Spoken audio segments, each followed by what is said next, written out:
सहनाववतु सहनौ भुनक्तु सह वीर्यं करवावहै तेजस्विनावधीतमस्तु मा विद्विषावहै। ओम शांति शांति शांति।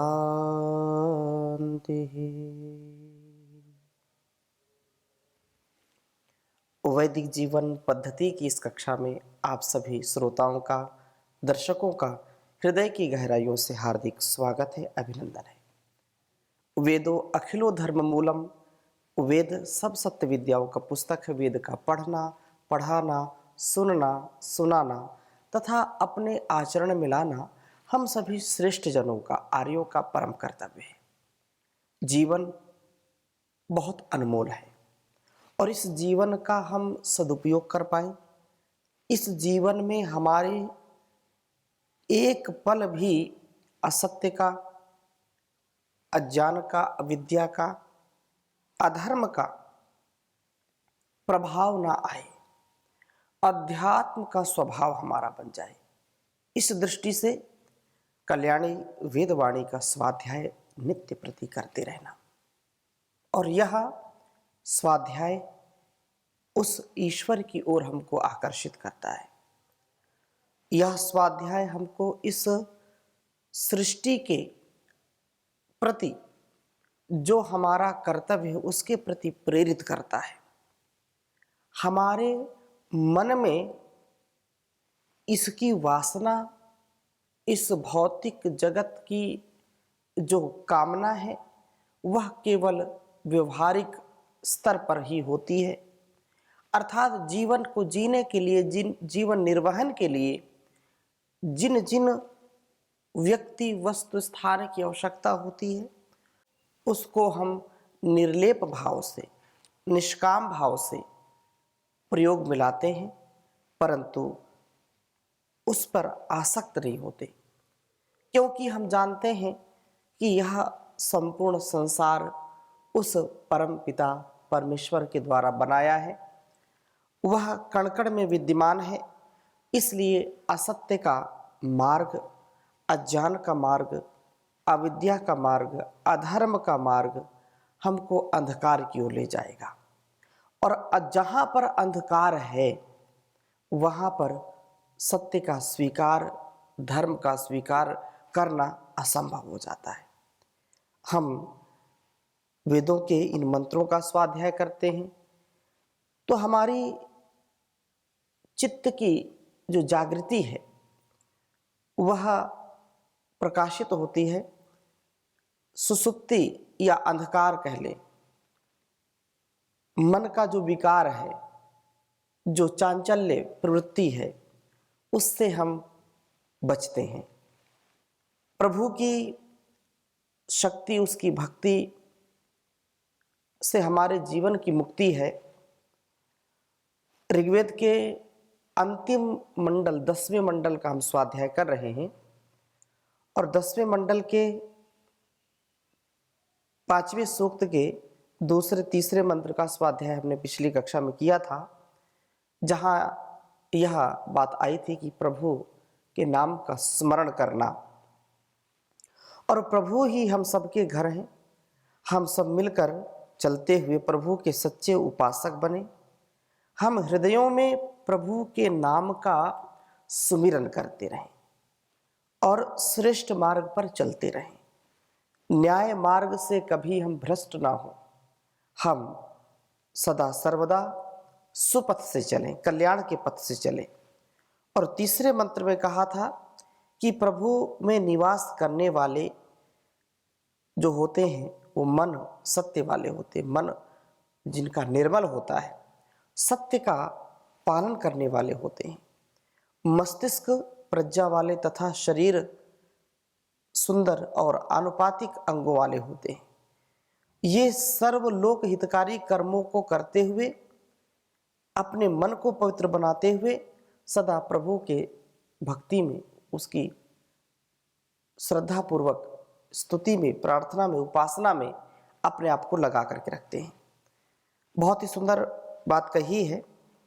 चौथे मंत्र में आपके समक्ष इस मंत्र को रखता हूं, फिर चर्चा करता हूं। ओम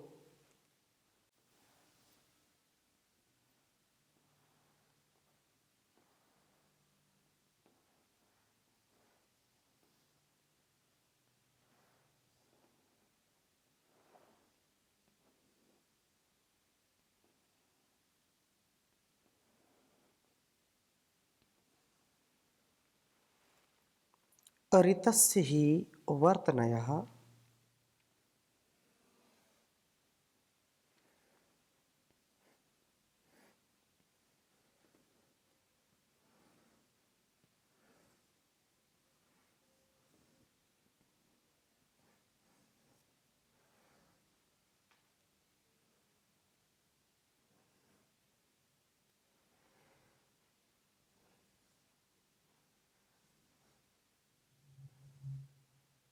ऋतस्य हि वर्तनयः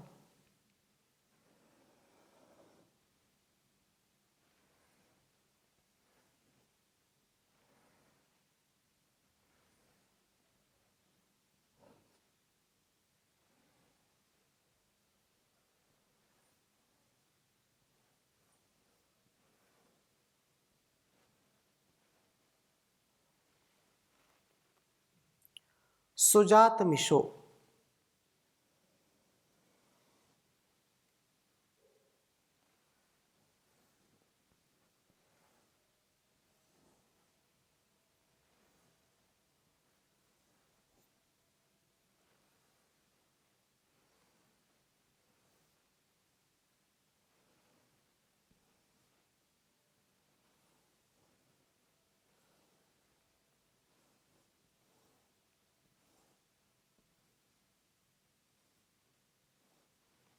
सुजातमिषो उवाजाय प्रदिवः।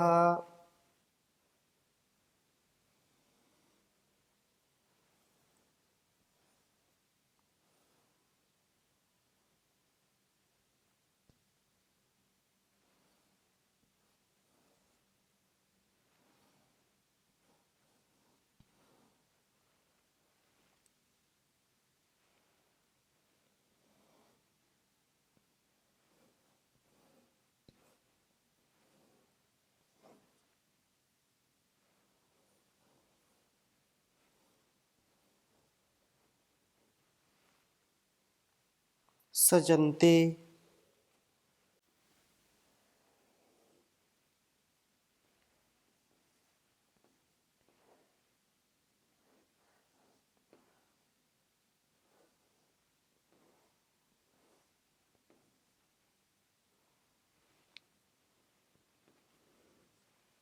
सचन्ते अधिवासम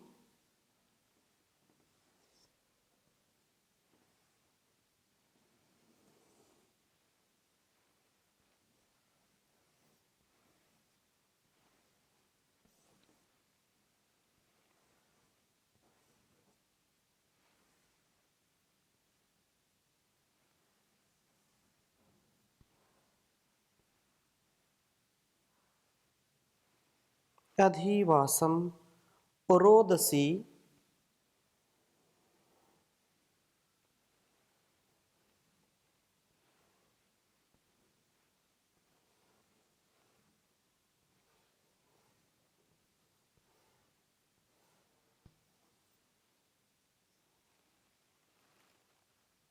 वावसाने।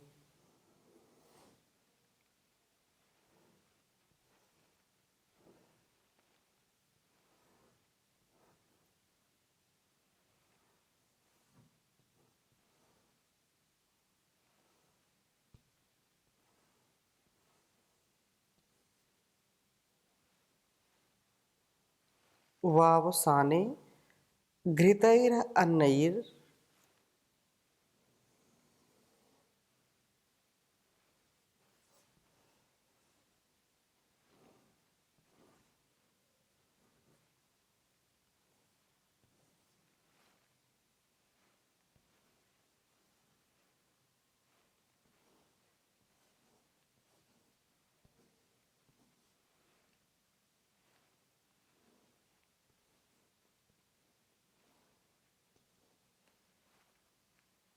घृतैरन्नैर् वावृधाते।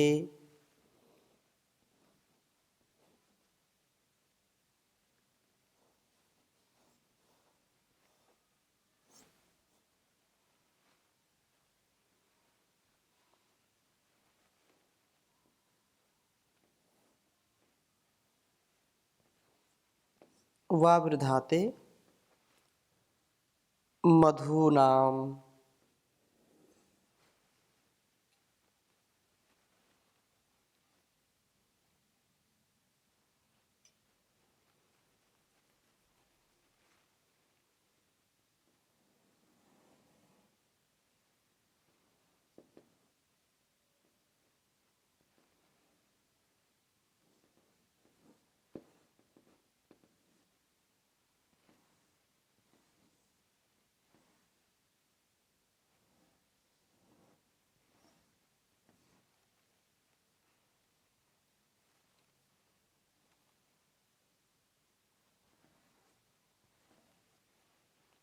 ऋग्वेद के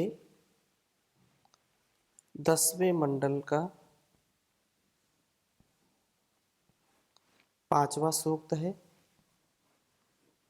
और यह मंत्र है चौथा।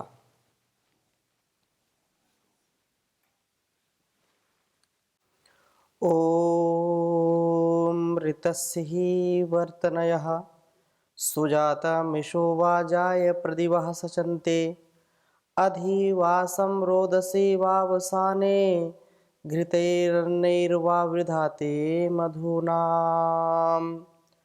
ॐ ऋतस्य हि वर्तनयः सुजाता मिषो वाजाय प्रदिवः सचन्ते अधिवासं रोदसे वावसाने घृतैरन्नैर्वावृधाते मधूनाम्।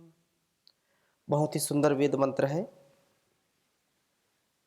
जैसा कि पिछले मंत्र में चर्चा की है कि जो प्रभु का स्मरण करते हैं वे सत्य जीवन जीते हैं, निर्मल मन वाले होते हैं, प्रज्ञा से परिपूर्ण होते हैं, शरीर भी बलिष्ठ होता है और आनुपातिक अंगों वाले होते हैं, लोक हितकारी कर्मों में लगे रहते हैं।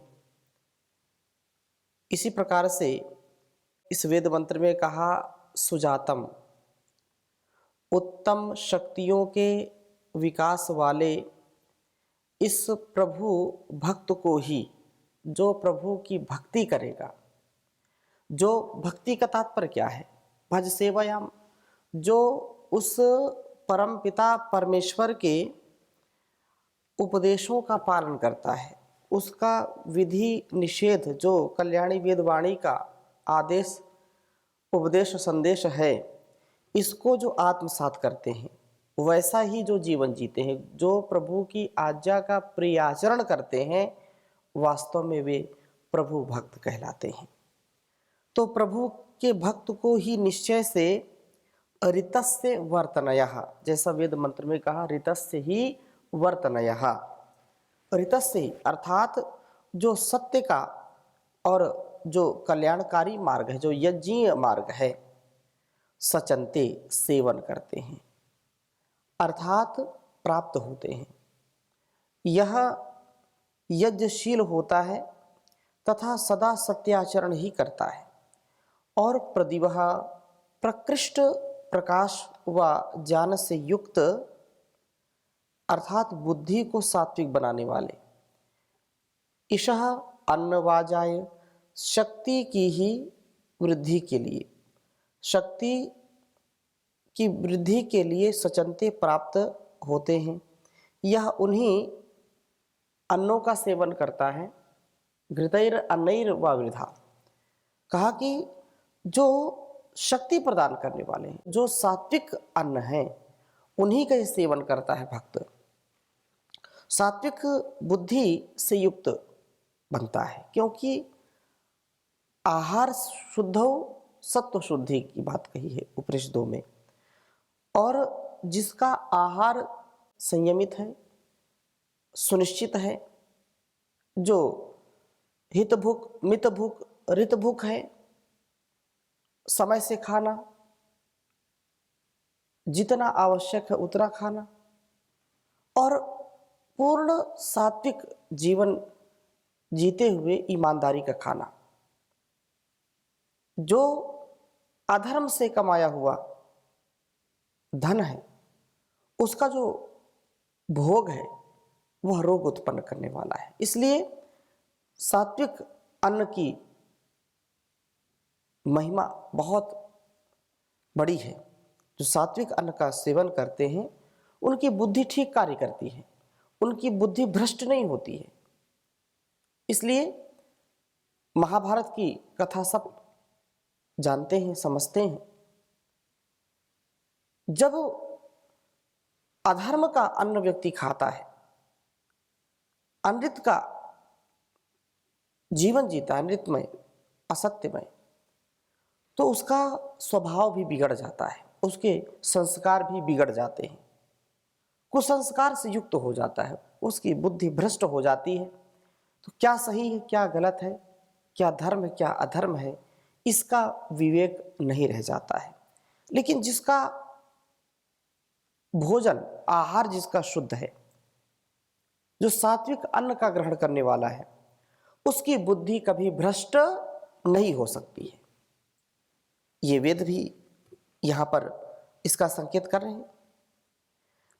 तो कहा कि प्रतिभा प्रकृष्ट प्रकाश वाले, ज्ञान से युक्त और बुद्धि को सात्विक बनाने वाले ईशः अन्ना, जो ईशः अन्न है वह जाए शक्ति की वृद्धि के लिए सचंते प्राप्त होते हैं। यह उन्हीं अन्नों का सेवन करता है जिस अन्न का सेवन इनकी बुद्धि को सूक्ष्म बनाता है। जो अन्न हमारी बुद्धि को परिपक्व और सूक्ष्म बनाते हैं उन्हीं अन्नों का सेवन करता है भक्त। और इस प्रकार से प्रज्ञान संपन्न अपने आप को करें, इसकी जो शारीरिक शक्ति की वृद्धि का कारण हो, इससे शरीर भी और मन भी, बुद्धि भी सशक्त हो। शरीर में आलस, प्रमाद, रोग भोग की प्रवृत्ति ना हो, इंद्रियों पर नियंत्रण हो, मन पर भी नियंत्रण हो, मन चंचल ना हो, बुद्धि सूक्ष्म हो, क्योंकि जैसा खाएंगे अन्न वैसा हो जाएगा मन, ऐसा बोलते हैं। तो इससे दूषित आहार ग्रहण करना, अभक्ष्य पदार्थों का सेवन करना, अभक्ष्य अन्न निसंदेह हमारे मन में, हमारे शरीर में रोग उत्पन्न करते ही हैं। इसलिए इनसे बचना। और आगे कहा कि इनमें जो स्थित सभी प्रकार की जो प्राकृतिक शक्तियां हैं, वास्तव में ये इसकी शारीरिक शक्ति की वृद्धि के कारण हो। रोदसी माता व पिता के स्थानपन्न द्युलोक और पृथ्वीलोक, अर्थात इनमें स्थित सभी प्राकृतिक शक्तियां इस व्यक्ति को अधिवासम, अधि उपरि, उत्कृष्ट निवास से वावसाने आच्छादित करने वाले होते हैं। वस निवास, वस आच्छादने। तो इस प्रकार से निसंदेह वह जो यहां पर घृत की बात कही, घृतैर अन्नैर वावृधा, तो अत्यंत अन्नों से अथवा घृतों से, आयुर्वेद घृतम कहा है।